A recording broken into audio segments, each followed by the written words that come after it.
देखो बच्चों, अपने चैप्टर नंबर 5 के अंदर व्यक्तिगत मालिकी की पेड़ी किसे कहते हैं, उसके लक्षण, उसके लाभ व हानि तथा संयुक्त हिंदू परिवार की पेड़ी का अर्थ और उसके उसके लक्षण को अपने समझे थे। आज अपने साझेदारी पेड़ी पे जाते हैं कि साझेदारी पेड़ी किसे कहते हैं और उसके क्या क्या लक्षण हैं। देखो बच्चों, यहाँ अपने जैसे जैसे व्यापार और वाणिज्य का क्षेत्र का विकास होता गया, वैसे वैसे व्यक्तिगत मालिकी में हानियाँ देखने को मिली और बड़ा व्यापार करने के लिए अधिक पूंजी, अधिक दक्ष संचालन शक्ति और जोखिम उठाने की मर्यादाओं को दूर करने के लिए साझेदारी पेड़ी अस्तित्व में आई। साझेदारी पेड़ी किसे कहते हैं कि भारतीय अधिनियम 1932 के अनुसार साझेदारी यह ऐसे व्यक्तियों के बीच का संबंध है कि जो सभी के द्वारा अथवा सभी में से किसी एक के द्वारा यह व्यवसाय को चलाया जाता हो और धंधे में जो भी लाभ हानि हुआ हो उसका बांटने के लिए आपस में सहमत हुए हो, उसे अपने साझेदारी पेड़ी कहते हैं। परंतु सरल अर्थ में ऐसा भी कह सकते हैं कि दो या दो से अधिक साझेदार मिलकर जिस पेड़ी की रचना करते हैं उसे अपने साझेदारी पेड़ी कहते हैं। देखो बच्चों, यहाँ अपने साझेदारी पेड़ी के लक्षणों की चर्चा करें तो पहला लक्षण है इसका करारजन्य संबंध, दूसरा है स्थापना विधि, तीसरा पंजीकरण, चौथा साझेदारों की संख्या, पांचवा उद्देश्य, छठा इसका लक्षण है उद्देश्य के बाद छठा लक्षण है इसका पूंजी, सातवां लक्षण है इसका संचालन, आठवां लक्षण है इसका असीमित दायित्व और नौवां लक्षण है इसका मालिकी परिवर्तन और 10वां लक्षण है इसका कानूनी स्थान और 11वां लक्षण है इसका पेड़ी का आयुष्य। देखो बच्चों, यहाँ पहला लक्षण दिया है करारजन्य संबंध, क्योंकि साझेदारी पेड़ी यह लिखित या मौखिक करार से अस्तित्व में आती है, परंतु लिखित करार करना अधिक उचित माना जाता है। साझेदारी करार द्वारा अस्तित्व में आती है, यह अनुबंध लिखित या मौखिक किया जा सकता है। साझेदारों के व्यवहार से उत्पन्न समझ से भी साझेदारी पेड़ी अस्तित्व में आ सकती है बच्चों, परंतु करार यदि लिखित किया गया हो तो वह हितकारी माना जाता है, लाभदायी माना जाता है, उच्छनीय माना जाता है, उचित माना जाता है, इसलिए लिखित करार करना चाहिए। दूसरा लक्षण है बेटा स्थापना विधि। देखो, व्यक्तिगत मालिकी की पेड़ी की स्थापना विधि सरल और कम खर्चीली होती है, उसी प्रकार साझेदारी पेड़ी की स्थापना विधि भी बहुत सरल है। कोई भी कानून की जटिल या लंबी विधियों में से गुजरना नहीं पड़ता, अर्थात कि सरलता से स्थापना विधि की जा सकती है। तीसरा लक्षण है पंजीकरण। अब देखो बच्चों, साझेदारी पेड़ी का पंजीकरण कराना या रजिस्ट्रेशन कराना कोई अनिवार्य नहीं है, परंतु यदि सभी साझेदारी पेड़ी का रजिस्ट्रेशन कराए तो हितकारी या उचित माना जाता है। साझेदारी पेड़ी के पंजीकरण का अधिकारी के पास से अनुबंध प्रस्तुत करके पंजीकरण को कराया जा सकता है। चौथा लक्षण है साझेदारों की संख्या। देखो बच्चों, मैंने अभी बताया था व्याख्या के अंदर कि साझेदारी पेड़ी में कम से कम 2 साझेदार होने चाहिए और बैंकिंग साझेदारी पेड़ी में अधिक से अधिक 10 साझेदार होने चाहिए और अन्य किसी प्रकार के सामान्य व्यवसाय के लिए अधिकतम 20 की संख्या होती है, परंतु यह संख्या बढ़ा दी गई है।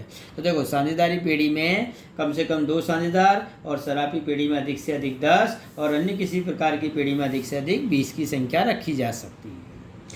अब उद्देश्य। देखो बच्चों, 5वां लक्षण है इसका उद्देश्य। अब साझेदारी पेड़ी का उद्देश्य कानूनी धंधा की प्रवृत्ति करके लाभ को प्राप्त करने का होता है बच्चों।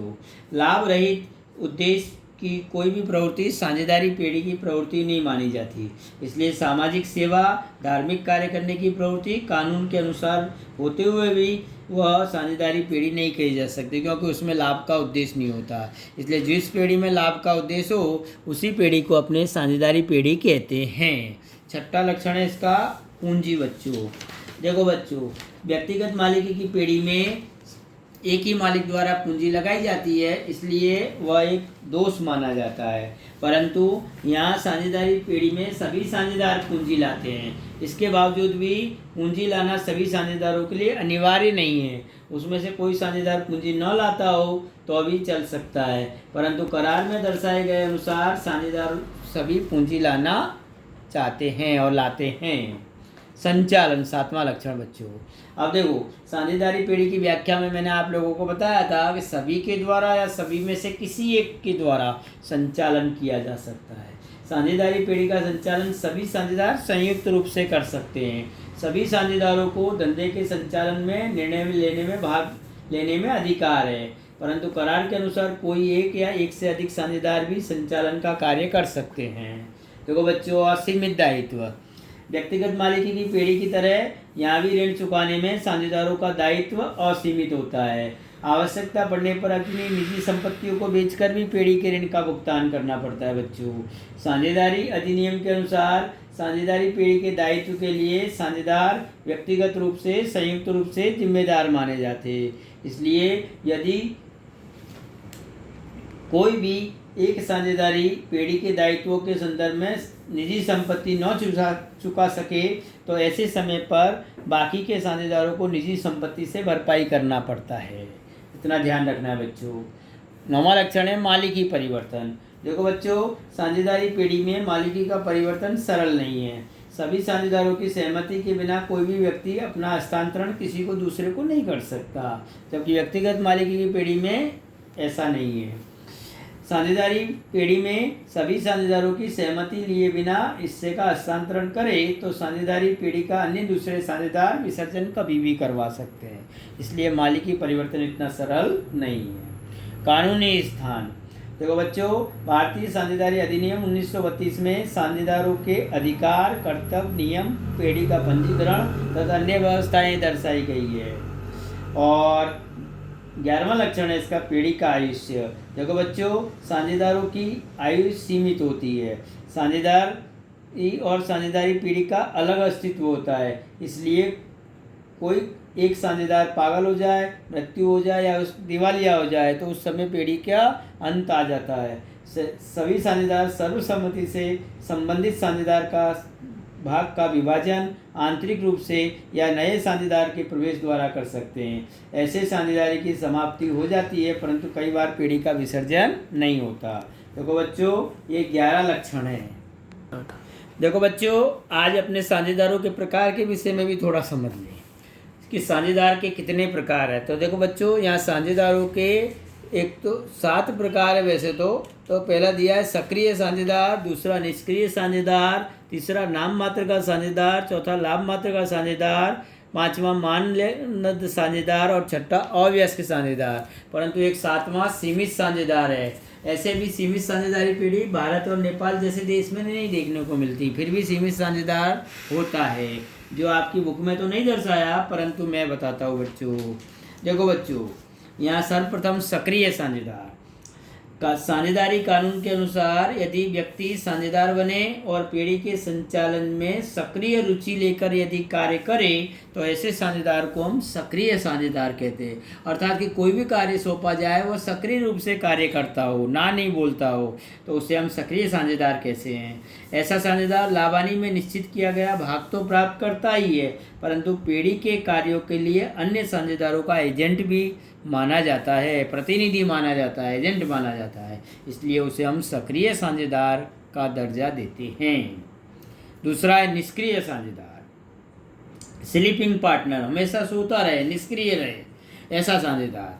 देखो, यदि साझेदारी करार के अनुसार साझेदारी का पीढ़ी का साझेदार बने, लाभ हानि उठाए और पीढ़ी के संचालन में भाग न लेता हो तो उसे निष्क्रिय साझेदार कहते हैं। निष्क्रिय होने के बावजूद अन्य साझेदारों की तरह पीढ़ी में उसका दायित्व तो असीमित ही होता है, इसलिए उसे हम निष्क्रिय साझेदार कहते हैं, परंतु संचालन में हिस्सा नहीं लेता।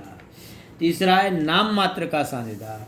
देखो बच्चों, नाम मात्र का साझेदार यानी नॉमिनल पार्टनर, नवीन स्थापित होने वाली कोई भी पीढ़ी का शीघ्र विकास करने के हेतु से या प्रतिपल में टिके रहने के लिए कोई भी प्रतिष्ठित व्यक्ति अपना नाम पीढ़ी को उधार दे या पीढ़ी को नाम का उपयोग करने के लिए दे तो उसे हम नाम मात्र का साझेदार कहते हैं। नाम मात्र का साझेदार पीढ़ी में पूंजी नहीं लाता वह तो मात्र अपने नाम का उपयोग करने के लिए पीढ़ी को अपना नाम उधार देता है, जिसमें साख में वृद्धि होती है पीढ़ी की, और उसका दायित्व अन्य साझेदारों की तरह असीमित होता है, इसलिए उसे हम नाम मात्र का साझेदार कहते हैं, नॉमिनल पार्टनर कहेंगे।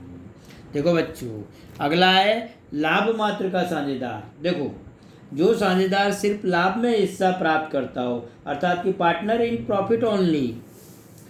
जब किसी व्यक्ति की विशिष्ट योग्यता व ज्ञान का अनुभव का लाभ प्राप्त करने के लिए उसे साझेदार बनाया जाए तो उसे लाभ मात्र का साझेदार, उसके पास पूरा ज्ञान का भंडार होता है बच्चों, कोई भी विषय में उसे पूरा नॉलेज होता है, ज्ञान होता है, और उसे पार्टनर बना लेते हैं, तो ऐसे साझेदार को हम लाभ मात्र का साझेदार कहते हैं।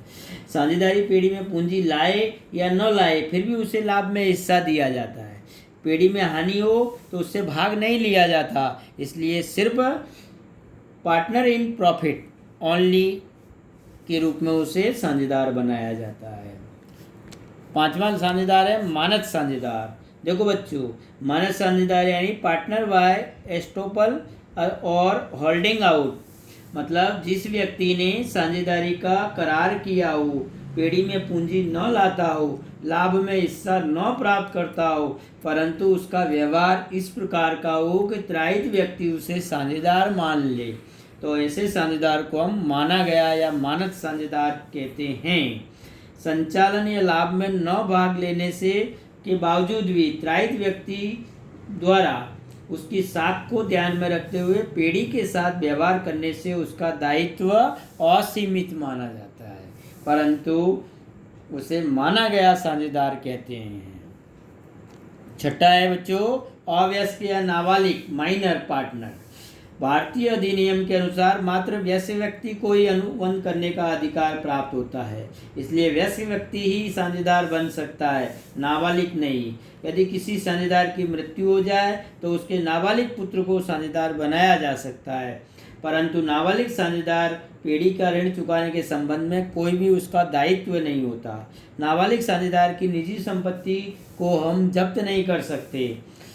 जब वह वयस्क हो जाएगा तब उसकी इच्छा हो तो दूसरे साझेदारों की तरह उसे भी हम साझेदार बना सकते हैं, इसलिए उसे हम अवयस्क या नाबालिग साझेदार या माइनर पार्टनर के रूप में जानते हैं। देखो बच्चों, मैंने सातवां प्रकार और कहा था आपसे सीमित साझेदार, कि भाई जिस साझेदार का दायित्व का प्रमाण सीमित हो तो उस साझेदार को हम सीमित दायित्व साझेदार के रूप में जानते हैं।